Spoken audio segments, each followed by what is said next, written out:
Chers téléspectateurs d'Endar TV, bienvenue à ce numéro spécial consacré à la célébration du Nouvel An 2024. Comme vous le savez, à l'occasion du Nouvel An 2024, le président de la transition, le colonel Assimi Goïta, s'est adressé à la nation malienne. Discours à travers lequel il a mis un accent particulier sur le vécu du pays à l'issue de 2023 et a annoncé des perspectives concernant 2024.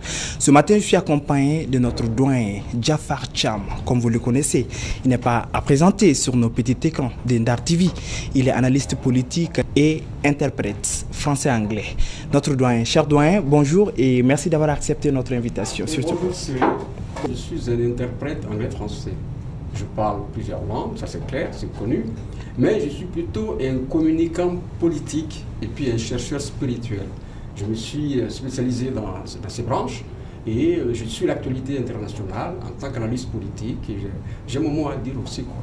Donc ça veut dire, vous l'aurez compris, que c'est un homme qui a un bagage intellectuel aguerri. Donc vous aurez toutes les informations aujourd'hui sur le thème que nous avons choisi concernant le décryptage du discours de son Excellence le président de la transition, le colonel Assimi Goïta. Donc une fois de plus, nous vous souhaitons la bienvenue sur ce plateau. Cher doyen, concernant les perspectives, quelle est votre lecture de ce message du président de la transition? J'ai en face de moi ici le discours que je transcris, que je dirais. Je l'ai lu de long en large, un discours écrit d'une manière très simple. J'aime beaucoup la simplicité. La simplicité veut simplement dire que ce ne sont pas des effets d'annonce. Il a parlé d'un bilan de l'année écoulée, ce qui s'est passé. On a vu la relecture de la loi électorale, nous avons vu la Constitution, le référendum constitutionnel et la naissance de la 4e République. Maintenant, également parler des perspectives pour l'an 2024, pour dire que le retour à un ordre constitutionnel normal dans un Mali apaisé. Et dans ce discours, j'ai beaucoup apprécié une parenthèse, absolument une parenthèse, qui s'appesantit sur l'accord de paix. Vous savez que notre pays, depuis 2012, vit une situation de crise. Et nous avons été, en tant qu'État post-colonial failli, aidés par la communauté internationale pour résoudre ce problème. Mais cet accord n'a pas réussi à mettre fin à l'instabilité chronique que nous vivons dans le pays et à la violence endémique qui s'est imposée. Et il a dit, le président de la transition, qu'il a privilégié l'appropriation nationale du processus de paix en donnant toutes les chances à un dialogue intermalien pour la paix et la réconciliation. Un dialogue intermalien, automatiquement, cela suppose que ce sont les enfants du pays qui vont se réunir. Moi, j'ai assisté à la conférence d'entente nationale en 2017, concernant l'accord de la paix pour le processus d'Alger. Et cette fois-ci également, c'est quoi? C'est l'ensemble des citoyens nationaux qui seront impliqués dans la gestion de cet accord de paix, si accord devait advenir. Donc ça veut dire que l'accord de 2015 ne prenait pas en compte tous ces aspects d'inclusivité? Vous avez vu comment les groupes terroristes, ce sont déjà, vous avez sur la presse, sur les réseaux, une dépêche de l'AFP qui a essayé de faire qui parle de la réaction d'une partie des groupes terroristes qui refusent de venir à cette table de négociation. Oui, ça c'est tout récemment. J'aimerais savoir, oui, je voudrais juste savoir, est-ce que ça veut dire que vous, selon votre lecture, l'accord de 2015 n'a pas tenu compte de tous ces aspects d'inclusivité? Je vais vous dire une chose. J'ai lu un article de Mme Konaté, Mme Sidibé, qui est docteure chercheuse, spécialiste en sécurité. Un article, un brillantissime article, hein, les défis du Mali partagés en 2022. Dans cet article, Mme Sidibé nous dit que l'échec, en réalité, des accords que nous faisons est lié au fait que les acteurs internationaux viennent, mais ne s'occupent que de la reconstitution des institutions d'un État failli, et non des individus ou de la société civile qui normalement doivent se réapproprier cet accord. Moi, j'ai travaillé en 2015 avec un contingent de religieux pour la MINUSMA. On devait faire un ouvrage collectif concernant l'accord de la paix. Et là, nous avons remarqué que ce qui ne va pas, ce sont des étrangers qui viennent à notre place, qui réfléchissent à notre place. Et en oubliant les nationaux qui sont là, en oubliant les réalités sous-jacentes du milieu fondamentalement. Mais selon vous, est-ce que ce qui fait cela, peut-être, c'est du fait que c'est eux qui financent peut-être les projets? Appropriation nationale, moi je crois que c'est la gestion endogène, la résolution endogène et inclusive. Endogène, cela veut dire que c'est nous-mêmes qui allons trouver les solutions pour gérer le problème, et inclusive qui va comprendre pratiquement la majorité des. Mais est-ce que vous pensez que du fait que les groupes armés ont déjà annoncé leur non-participation à ces formes de dialogue, si réellement l'accord d'Alger devrait être abandonné par les autorités actuelles, est-ce que vous pensez que ça pourrait être une réussite? Non, et quand les groupes armés qui se sont déjà déclarés parce que c'est ce dialogue intermalien signe la caducité de l'accord de l'APR. Ouais. Mais nous savons ce que l'APR a apporté dans ce pays. Nous savons ce que l'APR a apporté à ces groupes armés. C'était leur fait nos commerces. Donc, ils veulent une médiation internationale. Cela veut dire que la médiation internationale sera mise à la porte. Ils n'en veulent pas. Et donc, quand il n'y a pas de médiation internationale pour eux, l'accord n'est pas plausible. Or, c'est faux, cette fois-ci, c'est une gestion, une résolution endogène et inclusive entre nous, Maliens. On dit intermaliens, pour connaître les causes des conflits communautaires, les causes des conflits intercommunautaires, et ça c'est sans, disons, l'aval d'une puissance étrangère. Donc, ça veut dire qu'on peut réussir ce pari sans les groupes armés? Mais normalement, si nous voulons aller à la paix, s'ils veulent aller à la paix, on peut réussir ce pari entre nous, Maliens. Mais imagine-toi, la guerre 1962-63 entre l'Algérie et le Mali, c'est Feu Modibo, paix à son âme, qui l'a réglé ici à Bamako. J'avais 12 ans à l'époque. C'est lui, c'est le Mali. Moussa Traoré également, paix à son âme, s'est impliqué pour la gestion de beaucoup de conflits dans ce pays-là. Et nous ne pensons pas ne pas être en mesure de régler des conflits même qui nous concernent nous-mêmes entre nous. Il faut qu'on se parle. Mais cette fois-ci, l'APR a été fait à Alger. On avait toujours demandé à ce que l'APR soit faite ici au Mali. Ça a été fait à Alger. Justement, parlons de cet accord que l'Algérie quand même s'est portée garante quand même pour assurer le retour de la paix et la réconciliation au Mali. Mais aujourd'hui, il y a une brouille diplomatique entre le Mali et l'Algérie. Quelle lecture faites-vous sur ça? J'ai apprécié le discours du président. On sent qu'il gagne en maturité. Il n'a pas parlé de cette brouille. Et c'est une brouille qui existe. Et là, c'est vrai. Ça, c'est la sagesse fondamentalement. Entre le Mali et l'Algérie, c'est deux pays qui sont liés. Mais nous ne pouvons pas, moi en tant que Malien, je parle à mon nom propre, je ne peux pas accepter. Quand je vois l'Algérie, ce que le gouvernement sous Modibo a fait pour aider à encadrer le FLN et lutter contre la France. Vous savez que la France a eu jusqu'à présent, il y a un passif avec la France, l'Algérie. C'est les essais nucléaires qu'ils ont fait dans le Sahara algérien, qui sont en train qui a atteint même l'écosystème, comment dirais-je, de cette zone fondamentalement.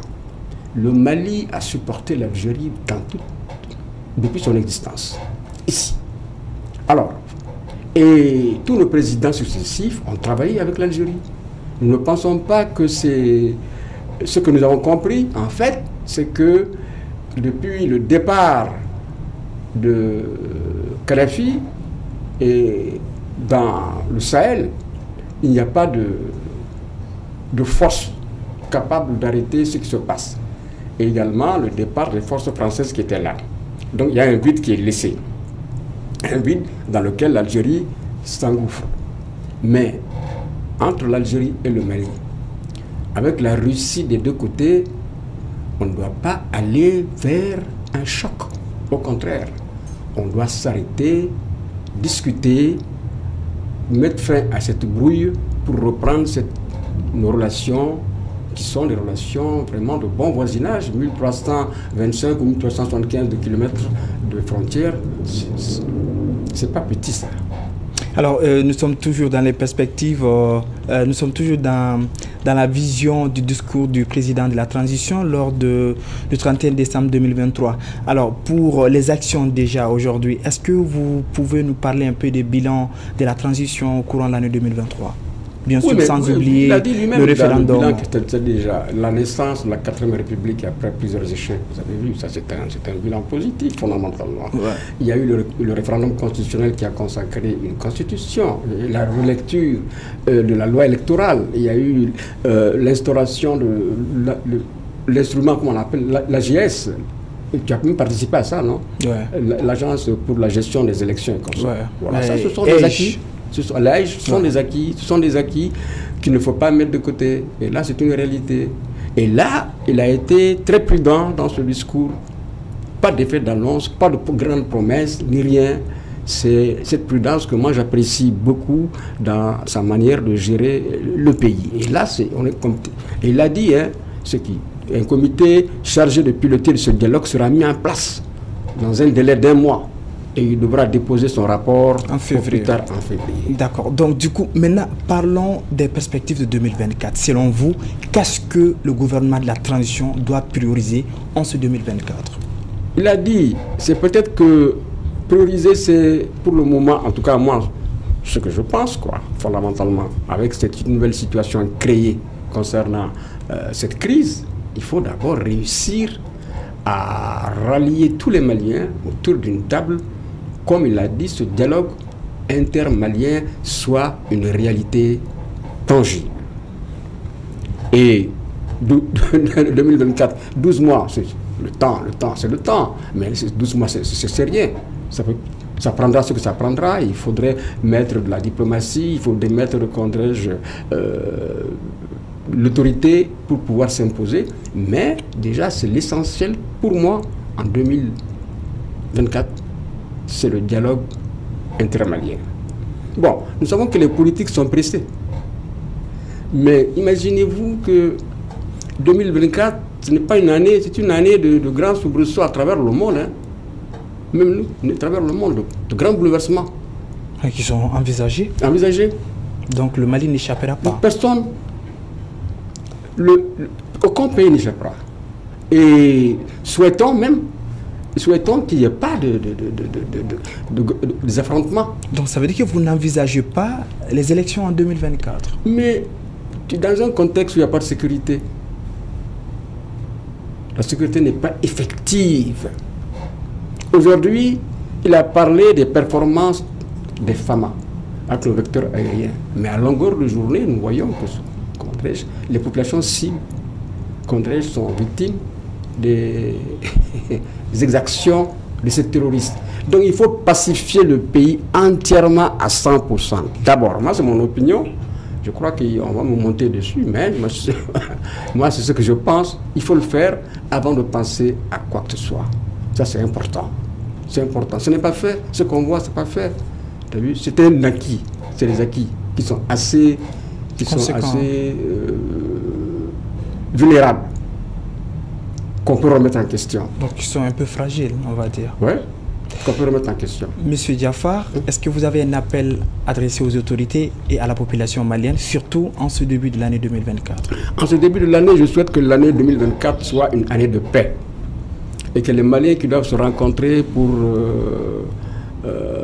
dans ce dialogue intermalien soient à la hauteur des tâches qu'on va leur confier.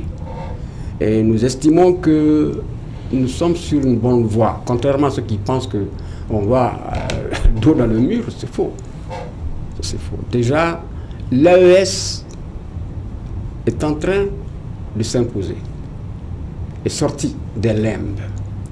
Avant-hier, simplement, il y a un avion cargo français qui a été repéré par des satellites, atterri au nord de la Côte d'Ivoire, à la frontière ivoirienne, à la frontière du Burkina. Donc, 3 pays qui sont membres de la CEDEAO, qui décide de former une alliance, vous pensez que les maîtres du monde vont croiser les bras et puis les regarder faire ce qu'ils... Non. Une coalition, non, on va dire. Une coalition, non. Donc, les défis seront... C'est-à-dire que c'est des défis énormes que nous devons surmonter. Mais vu le caractère réellement nationaliste de tout ce que nous faisons, on doit savoir que ceux qui nous gouvernent sont décidés à aller de l'avant. Pour moi, nous restons droits dans nos bords, pas question de retour en arrière. Et 2024 sera ce que 2024 doit être, mais nous sommes prêts à l'affronter avec le courage légendaire que les peuples du monde entier connaissent de nous, quoi, fondamentalement. Affronter les défis de 2024 avec tout le courage, c'est par ces mots que nous venons au terme de ce numéro spécial que nous avons consacré à nos téléspectateurs, bien sûr, en compagnie de notre doyen, M. Diafar Thiam. M. Diafar Thiam, nous vous remercions de votre disponibilité et merci d'avoir répondu à notre invitation. Bon, merci Siré, je suis très ravi d'avoir pu donner mon opinion concernant l'évolution de mon pays. Et nous vous souhaitons une très bonne et heureuse année 2024 à vous et à votre famille. Oui. Chers téléspectateurs, c'est ce qui met fin à cette édition. Merci de l'avoir suivi et on se donne rendez-vous pour un autre numéro. Et d'ici là, prenez soin de vous et restez captés sur Ndar TV, la télé de tous les regards. Bonsoir.